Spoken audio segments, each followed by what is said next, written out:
Rapaziada, Mauro César Pereira vai à loucura com Bruno Henrique e diz que ele é o maior ídolo do Flamengo, maior ainda do que Gabigol. Desde 2019, Bruno Henrique vem figurando no Flamengo como o maior ídolo, diz Mauro César. Se liga só no vídeo. Eu acho que o Bruno Henrique está mostrando uma longevidade muito importante, né? Especialmente com a adaptação aos poucos à função de centroavante, que exige menos fisicamente, menos corrida, menos desgaste com piques e mais piques que ele faz quando joga naquela sua função original, digamos assim. E tem sido muito decisivo. Ele foi importante na Copa do Brasil, ele foi importante na Supercopa, né? Quando fez os gols, 2 gols do Flamengo, de pênalti que ele sofreu, o outro ele chutando de forma espetacular também, como o chute de ontem. Está no segundo ano de contrato desses 3 anos que ele renovou na virada de 2023 para 2024. O contrato dele vai até o final do ano que vem, né? Quando ele estará completando, no final do ano, dia 30 de dezembro, 36 anos. Ele agora tem 34, faz 35 no penúltimo dia de 2025. E é um jogador que começou a carreira com 23 anos, quando ele assinou o primeiro contrato profissional. Curioso isso, né? 23 anos. Se ele tivesse tido base, como o caso do Hendrick, que tem 17, já está vendido. Tivesse tido base, tivesse começado mais cedo, ele poderia ter sido um jogador ainda melhor. Ainda melhor. Ele começou tarde, né? Mas parece que vai terminar tarde a carreira, sendo ainda um jogador importante, decisivo. E eu acho, sinceramente, que de todos os jogadores, sem exceção, tá? Que passaram pelo Flamengo nesse período de glórias, embora não seja muito midiático e tal, e nem seja talvez o mais craque, eu acho que ele é o que mais merece ser tratado como ídolo e merece, no futuro, ser muito lembrado na galeria dos maiores jogadores da história do Flamengo. O Bruno Henrique é um jogador gigantesco na história desse clube. Para mim, de todos esses que jogaram... Muito maior que o Gabigol, Mauro. Maior do que todos. Para mim, ele é maior do que todos. Porque é um conjunto, Thiago. Não é só porque fez um gol decisivo. É porque joga, porque decide, porque honra a camisa, não cria problema com o clube. Quando parece que ele está no final da carreira, ele mostra que não. Gosta de jogo grande. É generoso. Não é só ele fazendo gol. É ele criando... Porra, o que ele faz na final de 2019? A jogada do gol, do empate. Foi dele, o Flamengo não estava fazendo nada. A jogada foi toda dele. Não fazendo nada, não. O segundo tempo do Flamengo foi bom. Já era para ter empatado. Esse jogo você precisa rever. O primeiro tempo é do River, o segundo tempo é todo do Flamengo. O Armani faz defesa, o Flamengo perde chance.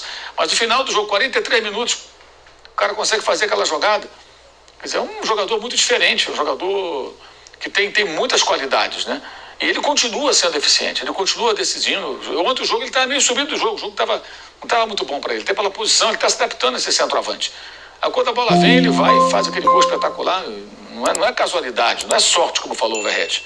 É competência, mas claro que tem uma dose de sorte. Se acertar um chute daquele, se a sorte não ajudar, ela vai na trave, não entra. Se tiver com azar. Mas é a qualidade do cara. E se você olhar, você vai encontrar alguns com altos e baixos, fases muito negativas, muitas lesões, né? Ele teve uma lesão grave, se recuperou, voltou bem. Ele está sempre ali disponível, presente, não enche o saco, não cria problema, respeita a torcida, respeita a camisa. Ele pode ter tido um problema ou outro aí fora aí de campo na vida dele, aí nas outras coisas. Agora, como já teve aí a questão de aposta, que está uma situação ainda indefinida, teve uma questão de carteira de motorista lá atrás. Agora, estou falando no clube, no dia a dia e jogando. Não dá problema, cara. Pode ver, não tem problema. Tem jogador que dá problema aqui, dá problema ali, tem jogador que só pensa em si. Ele não é assim. Então, assim, como ele não é midiático, não é atuante em rede social, o seu momento mais midiático foi com uma certa simplicidade que ele tem, tá?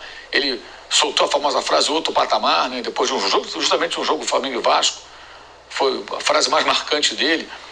Então, acho que assim, ele talvez não tenha esse carisma midiático desse tempo de redes sociais, mas, cara, o que esse cara faz pelo clube é um negócio absurdo, cara. Você para pensar, para ver e continua. Todo mundo foi embora. Ficaram ele, Gerson, que saiu e voltou, né? Ele está o tempo todo. E o Arrascaeta. Você vê, o Arrascaeta ontem não jogou nada. O Arrascaeta é um jogador genial, super importante também na história do clube, mas ele tem altos e baixos. Ontem ele teve uma jogada no primeiro tempo que ele se atrapalhou com a bola e foi até constrangedor para um jogador desse nível, né? Claro que é um erro, ele pode se recuperar, deve se recuperar. Mas acho que é impressionante como o Bruno Henrique sempre, sabe, decisivo e muito mais trabalhando em silêncio, né? E quando o Pedro voltar, aí vai ser até uma questão para o Felipe resolver. Se ele vai contar com ele como centroavante, se vai trabalhar com os dois juntos, se mais um outro jogador no ataque, como vai ser? Ele pode jogar ainda pelo lado do campo, pode jogar como centroavante se ele realmente se adaptar. Eu acho que ele ainda está num processo de adaptação. E bem importante que ele se adapte bem, porque passa a dar mais opções para o treinador, né? É isso aí, rapaziada. Mauro César Pereira rasgando elogios a Bruno Henrique, e não é para menos, né? O cara é muito decisivo e vem ajudando muito o Flamengo a conquistar as vitórias nos jogos. Agora vamos dar uma olhadinha no que o Vitor Sérgio Rodrigues falou também da atuação do Flamengo e de Bruno Henrique. Se liga só. E Flamengo, e que de novo teve vitória do rubro-negro. O Flamengo venceu o Vasco por 1-0, um golaço de Bruno Henrique na partida disputada no estádio Newton Santos, primeiro jogo da semifinal do Campeonato Carioca. Agora, no jogo da volta, que será no fim de semana no Maracanã, o Flamengo pode até perder por um gol de diferença, que estará na decisão do Campeonato Carioca, porque por ter feito a melhor campanha da primeira fase, o Flamengo tem o direito de jogar por 2 resultados iguais. Então o Vasco precisa ganhar por 2 gols de diferença. Qualquer outro resultado, vitória do Flamengo, empate e derrota do Flamengo, ou seja, vitória do Vasco por 1 gol de diferença, o Flamengo ainda estará na decisão do campeonato. O jogo deste sábado foi bem diferente, foi com um roteiro bem diferente do jogo que aconteceu pela Taça Guanabara, quando o Flamengo dominou praticamente o tempo todo o time do Vasco, né? O Flamengo fez um primeiro tempo de imposição, empurrou o Vasco para trás, fez 1-0. No início do segundo tempo, o Vasco conseguiu igualar ali nos primeiros 15, até no máximo 20 minutos. Depois o Flamengo voltou a dominar completamente, aumentou e venceu por 2-0. A partida de hoje teve alguns componentes diferentes. O primeiro, o gramado, e acho que o gramado foi um fator da partida também, porque os dois times começaram o jogo claramente não adaptados ao gramado. E isso no começo do jogo gerou ali muitos erros de passes dos dois lados. O Flamengo errou muitas bolas, muitas saídas de bola. E o Vasco, vendo o Flamengo tá com essa dificuldade para sair jogando, o que fez o Vasco? Adiantou totalmente a marcação e gastou um nível de energia muito grande para fazer essa marcação alta. Essa marcação alta do Vasco no primeiro tempo, ela incomodou demais o Flamengo. E o Vasco foi melhor que o Flamengo nesse primeiro tempo. E basicamente nesse aspecto. Flamengo errando muitos passes, errando muita saída, e aí o Vasco, percebendo, subiu a marcação, pressionou e possibilitou várias roubadas de bola. O Verratti chutou uma da entrada da área depois de uma roubada de bola.